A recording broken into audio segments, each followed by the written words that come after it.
For years, Universal has used the Super Bowl to debut the newest looks at its Fast and Furious movies, delivering some memorable trailers full of jaw-dropping imagery that get fans hyped for the next installment. But before this Sunday's game, the studio topped itself by releasing the F9 trailer in advance during a live concert event with the cast in Miami. And this thing rules so hard. Join me for a F9 trailer breakdown. When the teaser for this trailer arrived earlier this week, we were wondering what Letty Michelle Rodriguez was talking about when she told her stepson Brian that he would need her iconic cross necklace for protection from what's coming.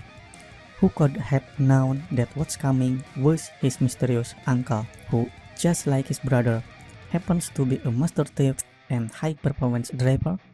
Does this mean John Cena's character is also a vampire? Is that why this necklace will provide the kid protection? Please tell me that John Cena is a vampire. This sequence, in which Dom catches Letty with the hood of his car, seems like a callback to the time Dom lifted up the hood of his own car to catch Letty across traffic in Fast and Furious 6, which is objectively the most gloriously ridiculous stunt in the whole franchise. I've been wondering how Mia Jordana Brewster would factor in this film, and it looks like Cena's villain character Jacob has captured her and used her as bait to lure Dom and his team into a trap. It's unclear how much action Mia will see in this film. She shares skin with Letty, but since Paul Walker died and Furious 7 let Brian O'Connor ride off into the sunset, the franchise has gone out of its way to avoid bringing that side of the family back into the mix. If Jacob is Dom's brother, though, that makes him Mia's brother too. So maybe by organically concentrating on the Toretto family's ancient history, this movie can bring her back into the fold without the audience wondering why Brian wouldn't be involved as well.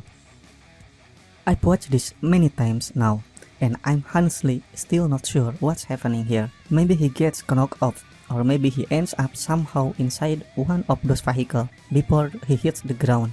But while this is clearly an important thing we should be thinking about, don't forget that this moment begins with Dom essentially surfing on top of a car that's totally on its side. How the hell did that happen? I can't wait to find out.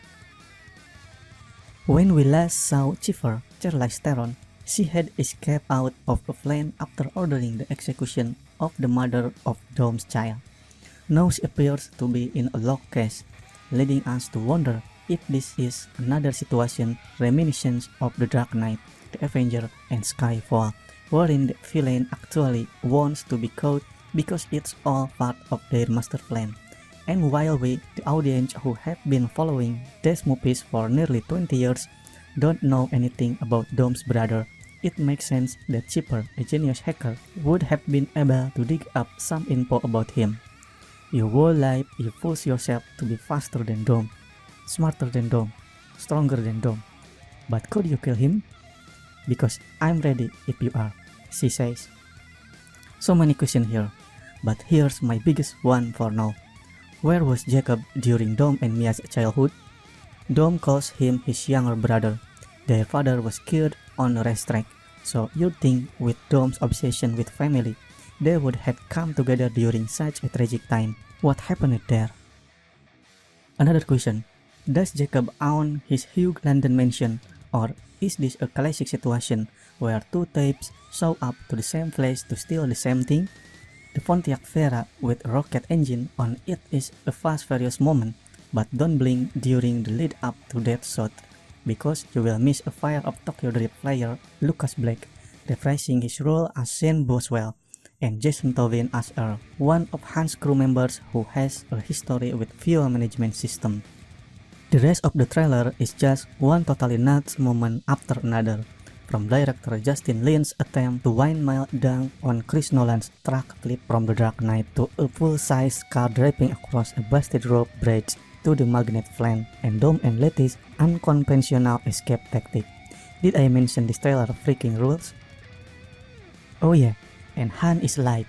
It's unclear how that's happened, since it seemed as if we saw him die in an explosion from different angles in multiple movies now. But text on the screen reads, "Justice is coming," implying that this is not a Fear-Face scenario in which Han's identical twin enters the void and just asks everyone to call him Han because that will make things easier for everyone involved.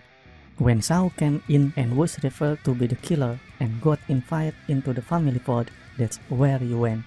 Well, is this character being respected? Actor Sung Kang told the LA Times in a new interview about his return time to this trailer's release. "We know who and what Han is," said Kang about how he and Lin approached Han in Fast 9, "and we're older now. This Han is older. The things that we've learned as men in our personal lives, I hope it can transcend on screen." The trailers end with Han drifting into frame in an orange vehicle, and if you go back and watch the truck sequence one more time, you will see that Han's the one who positions his vehicle in such a way to force the truck to flip over.